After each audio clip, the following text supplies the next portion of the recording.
और इसी कड़ी में मैं चाहूँगा कि हमारे ओपी भैरवा जी आप अपने शब्दों को रखें। पेरियार जयंती समारोह में उपस्थित सभी साथियों को मैं पेरियार जयंती की हार्दिक शुभकामनाएं देता हूं। साथियों, मंच पे विराजमान श्री एच के बैरवा जी, श्री देवेंद्र यादव जी, फूलाताई जी, शुक्र कच्छप जी और उपस्थित सभी साथियों, आप सभी ने सुना एच के बैरवा जी का कैडर और देवेंद्र यादव जी का भाषण। उसके बाद तो आप सभी अच्छी तरह समझ गए होंगे इस मूवमेंट को, जो बीएसएस का जो मूवमेंट है। अभी तक आपने जो देखा वो सब थ्योरेटिकल था।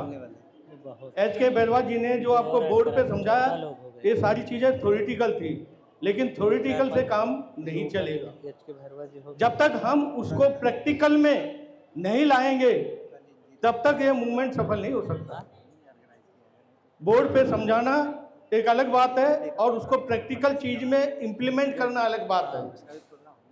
सभी लोग जानते हैं, पहली बात तो दुश्मन और दोस्त की, इन महापुरुषों ने भी कहा था कि हमको दुश्मन और दोस्त की पहचान होनी चाहिए। जब दुश्मन और दोस्त की पहचान हो जाए तो फिर दुश्मन का एजेंडा क्या है।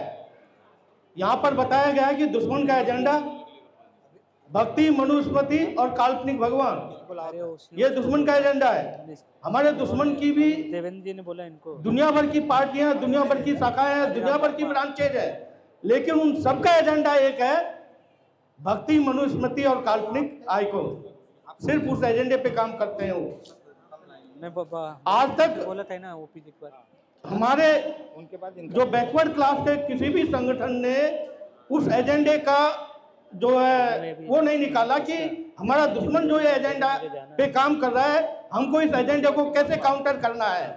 तो उस एजेंडे को काउंटर करने का काम आदरणीय श्री एच के बैरवा जी ने किया है कि उस एजेंडे को ऐसे काउंटर किया जा सकता है जो हमारा भक्ति, मनुस्मृति और काल्पनिक आइकॉन है, उसको ध्यान, संविधान और वास्तविक आइकॉन, ध्यान, संविधान और वास्तविक भगवान, ये त्रिसूत्री एजेंडा है। इस पर हमको काम करना पड़ेगा। जब तक हम लोग ये त्रिसूत्री एजेंडे को हम अपने घर से शुरुआत नहीं करेंगे, इस पे काम नहीं करेंगे, तो हम लोग इसमें सफल नहीं हो सकते। तो अपने घर से शुरुआत करनी है, तब जाके हम इसमें सफल होंगे। जैसे कि मैं खुद कहता हूं कि हमने इसको कैसे इंप्लीमेंट किया।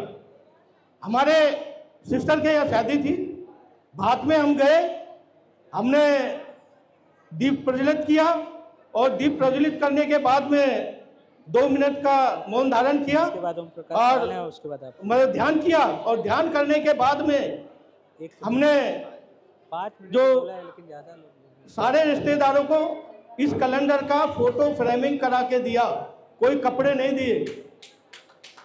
जितने भी रिश्तेदार आए थे, चाहे उसमें कोई ब्राह्मण आया था तो उसको भी ये दिया, कोई ठाकुर आया तो उसको भी ये दिया, और चाहे कोई भी आया हो, जिसको उन्होंने दिलवाए उसको हमने ये कैलेंडर दिए।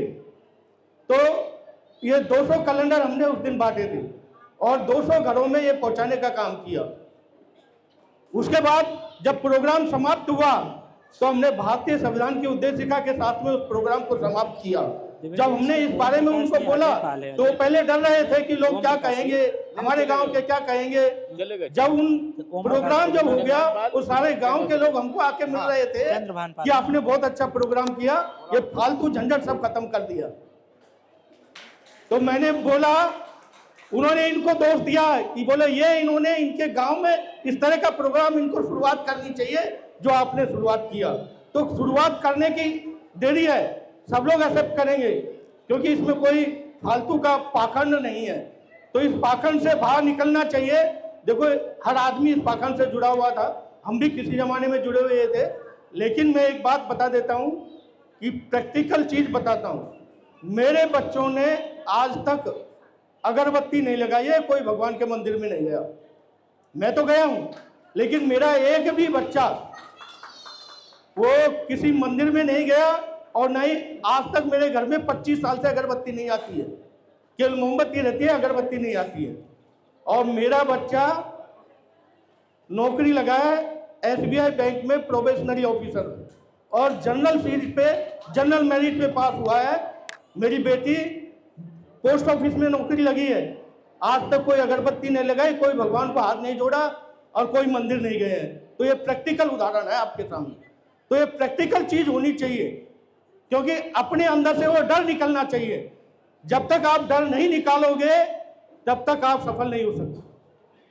और ये जो बीएसएस का जो मूवमेंट है वो यही है कि अपने अंदर का डर निकालो, और ये जो बीएसएस के मूवमेंट को ध्यान, संविधान और वास्तविक आइकॉन को अपने घर में इंप्लीमेंट करो, जब ही तो आप दूसरों को बता सकते हो, नहीं दूसरों को कैसे बताओगे।